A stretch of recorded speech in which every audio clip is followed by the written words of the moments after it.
మంచి ప్రశ్న. విద్య అన్నది మనస్సుకు సంబంధించినది. They were saying education is related to mind. కరుణ, దయ, సహానుభూతి ఇవన్నీ హృదయం యొక్క లక్షణాలు.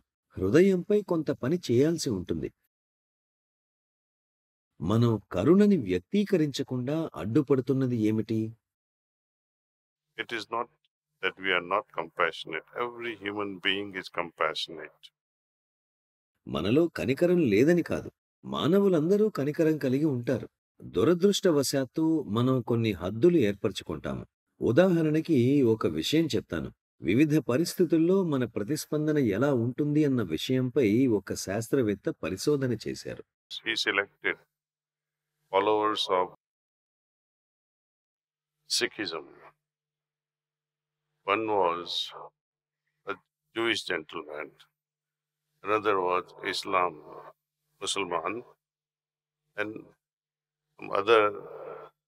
ఇందులో భాగంగా ఒక సిక్కు, ఒక ముస్లిం, ఒక యూదు, ఒక ఆఫ్రికన్ ఇలా విభిన్న నేపథ్యాలకు చెందిన నలుగురిని ఆయన ఎంచుకున్నారు.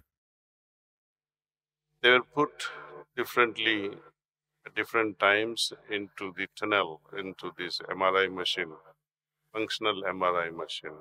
వారిని వివిధ సమయాల్లో ఎఫ్ఎంఆర్ఐ యంత్రంలో ప్రవేశపెట్టి వారి మెదడు ఎలా ప్రతిస్పందిస్తుందో లెక్కగట్టే ప్రయత్నం చేశారు. ఆ ఎఫ్ఎంఆర్ఐ యంత్రం ముందు ఒక స్క్రీన్ ఉంటుంది. అందులో ఒక జంతువునో లేదా ఒక వ్యక్తినో హింసిస్తూ ఉన్న చిత్రం ప్రదర్శితమవుతూ ఉంటుంది. And you are a Jewish person.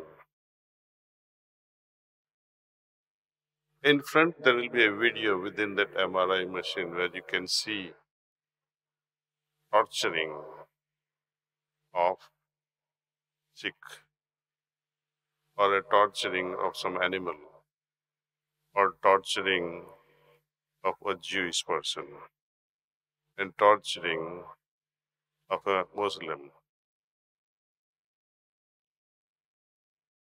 ఒక యూదు వ్యక్తికి ఎఫ్ఎంఆర్ఐ తీసినప్పుడు స్క్రీన్ మీద యూదు వ్యక్తిని హింసించిన సన్నివేశం అతన్ని తీవ్ర ఉద్వేగానికి గురిచేసింది.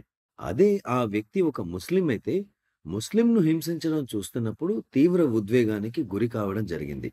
అయితే ఒక సిక్కునో యూదుడినో హింసించిన చిత్రం చూసినప్పుడు ముస్లిం వ్యక్తి మునుపటంత ఉద్వేగానికి లోను కాలేదు. మనందరిలోనూ కరుణ అనే భావం ఉంది, కానీ ఆ కరుణ తులనాత్మకంగా అంటే ఒక ఎంపికపై ఆధారపడి ఉంటుంది. We all have compassion, but we have selective compassion. అది విశ్వజనీనమైన కరుణ కాదు. మనలో ఈ భేదభావాలు ఉన్నంతకాలం అది విశ్వజనీనంగా మారదు కూడా. మనం ఇంకా అడవుల్లో నివసించే గిరిజన తెగల పోటీతత్వంతో కూడిన జీవితాన్నే గడుపుతున్నాము. అందులోంచి మనం బయటకు రావాల్సి ఉంది. జనవరి 21 నుండి 23 వరకు జరిగిన యూరోపియన్ సెమినార్లో మనం దీని గురించే చర్చించాం. జంతు జీవితం నుండి కరుణ, దయలతో నిండిన మానవత్వ జీవితంలోకి ఎలా తిరిగి రాగలం అన్న విషయంపై ఈ సెమినార్లో చర్చించుకున్నాము. అలా తిరిగి రాగలిగినప్పుడు మాత్రమే దైవికమైన జీవితం సాధ్యపడుతుంది. దైవిక జీవితాన్ని కూడా త్యజించి చూడండి. Sacrifice life of divinity. దయ, కరుణ ఇవన్నీ మానవీయ లక్షణాలు. హింస, దూకుడు ఇవన్నీ జంతు మానవ ప్రవృత్తులు. హృదయం పరివర్తన చెందినప్పుడు మాత్రమే ఈ ప్రవృత్తులన్నీ మార్పు చెందుతాయి. హృదయం మరింత స్వచ్ఛంగా, సరళంగా మారినప్పుడు మాత్రమే ఇతరులలో పరమాత్మ ఉనికిని చూడగలుగుతారు. మన హృదయంలో ఉన్న ఆ దివ్యజ్యోతి ఎదుటివారి హృదయంలోనూ ప్రకాశిస్తూ ఉందన్న విషయాన్ని తెలుసుకోనగలుగుతారు. మానవులనే కాదు, ఈ విశ్వంలోని ప్రతి అంశం ఆ దివ్యజ్యోతితో నిండిపోయి ఉందని తెలుసుకోనగలుగుతారు. మనం ముట్టుకునే ప్రతి వస్తువును, అది ఒక కుర్చీ అయినా, నీళ్ల సీసా అయినా ప్రేమతో ముట్టుకుంటాం. ఎదుటి వ్యక్తిని మనం అలా ఎందుకు ప్రేమించలేకపోతున్నాము? అవసరం వచ్చినప్పుడు ఈ విషయం మనం గ్రహిస్తాం. ఎటువంటి వ్యత్యాసాలను మన హృదయం ఇక సహించలేదు అని తెలుసుకుంటాం. that I can no longer tolerate such discrepancies of my heart. సాధన ద్వారా మాత్రమే ఇది సాధ్యపడుతుంది.